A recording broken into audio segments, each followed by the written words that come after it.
Bismillahirrahmanirrahim. Assalamu alaikum students. This is Mrs. Hamna Shahzad, lecturer in English from Government Degree College for Women, Dubai Mahal Road, Bahawalpur. Students, you have studied types of phrase in previous lecture. Now I am going to share types of clause in this lecture with you people. So listen to that recording carefully and get the idea of types of clause. Here we go.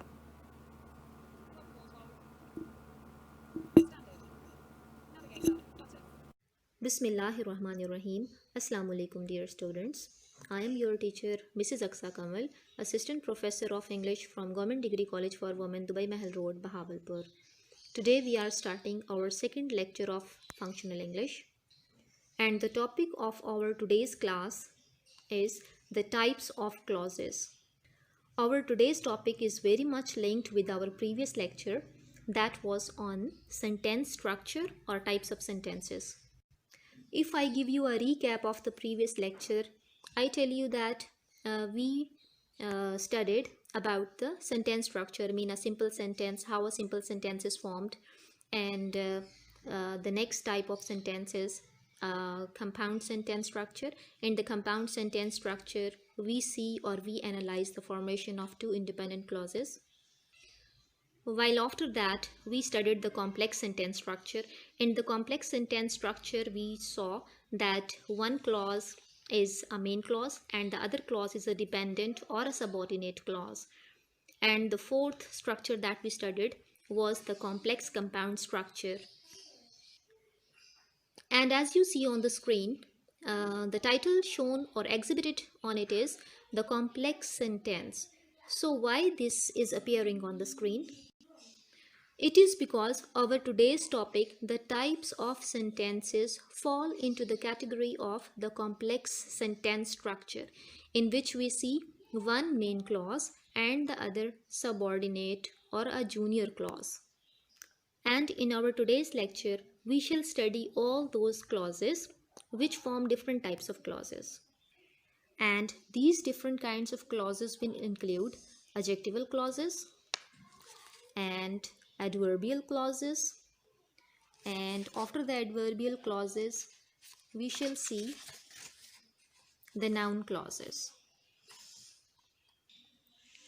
So students, without delay we come to our topic, the complex sentence, under which we shall study the clauses. Human life and human actions are not always as easy to put into the words as simple sentence will allow. Actions and motives are sometimes very complicated things to put in a way that is understandable to others. Most adults use the complex sentence in everyday life without realizing it.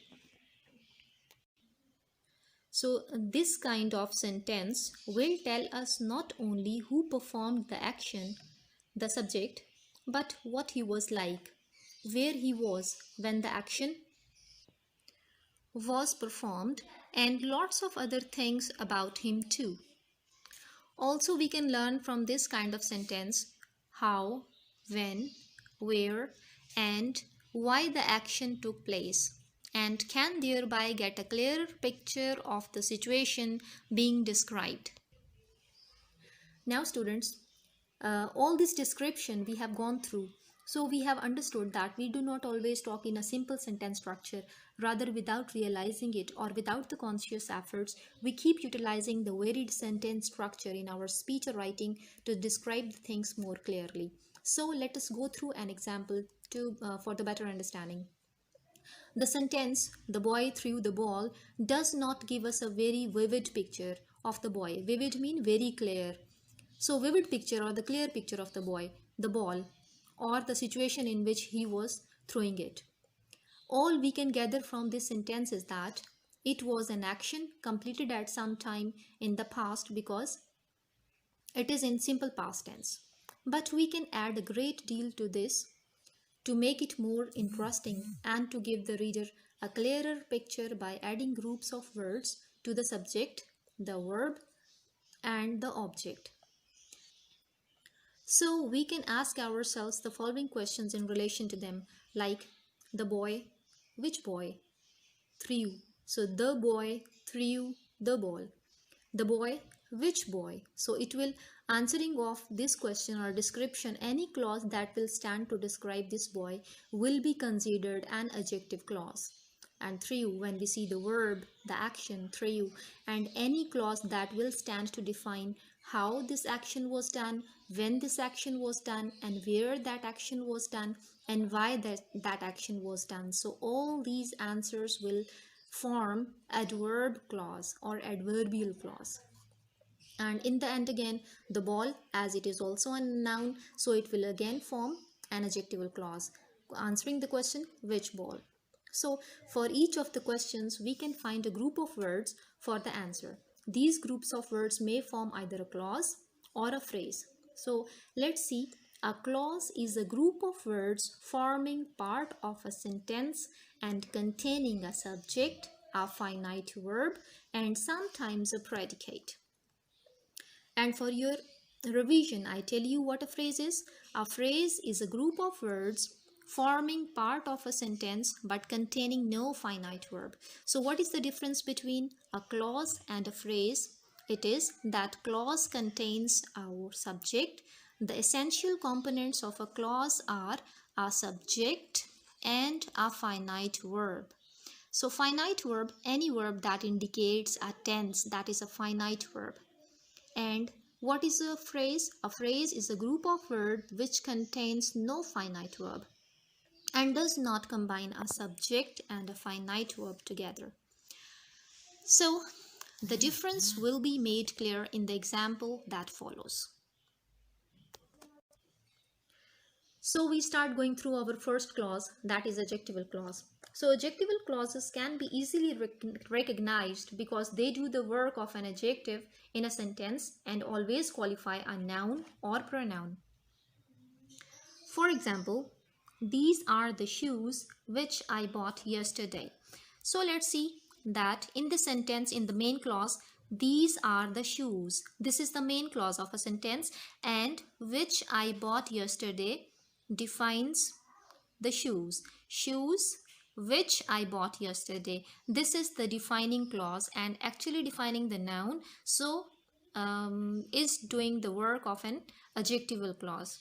It's doing the work of an adjective because defining the noun. So it is an adjectival clause which I bought yesterday. They are usually joined to the main clauses by relative pronouns such as who, which, what, that, as, and the compound words whoever, whichever, and whatever.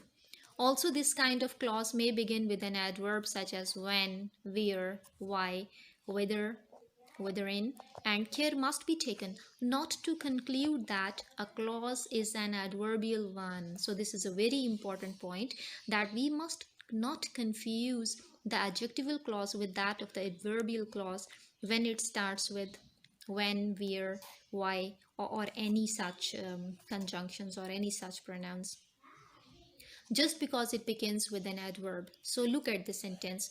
I do not know the house where I was born. At first glance, students may think that where I was born is an adverbial clause of place because it begins with the word where. But in this case, the clause introduced by where does the work of an adjective and qualifies or describes the noun house. So it is an adjectival clause. So students, we have just seen this example. I do not know the house where I was born. So because this clause where I was born, a subordinate clause of the main clause. So what is the main clause? In this sentence, I do not know the house. This is the main clause where I was born. So although it starts with an adverb where, so it must not be confused with the adverbial clause. This is not the adverbial clause because it gives you the description of the house. It tells you more about the place, the house. I do not know the house. So the house is noun phrase. So defining anything which defines a noun will be called an an adjectival clause. And the next type of clause is adverbial clauses. These clauses are a little more complicated and are of many different kinds. So there are many kinds, or you can say sub-kinds of adverbial clause. Let's see what are these. And number one is an adverbial clause of time. Answers the question when, as applied to the main verb of the sentence, and does the work of an adverb of time. They are usually introduced by such words as when, whenever, while, after, before, until, and since. What is example? So let's understand it better with the use of an example. A burglar entered the house while I was sleeping. So this complex sentence structure carries two clauses. A burglar entered the house while I was sleeping. So this is the main clause, and this is the subordinate clause, and this subordinate clause is functioning as an adverbial clause. Why? Because a burglar entered while I was sleeping. So this clause does not define the house, noun, but it defines the action, the time of the action, when they entered, the time they entered while I was sleeping.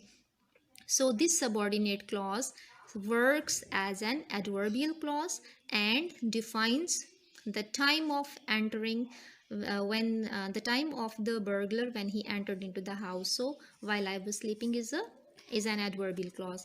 In this sentence, the main verb of the sentence is entered. This is the main verb of the sentence, entered, which is further described here.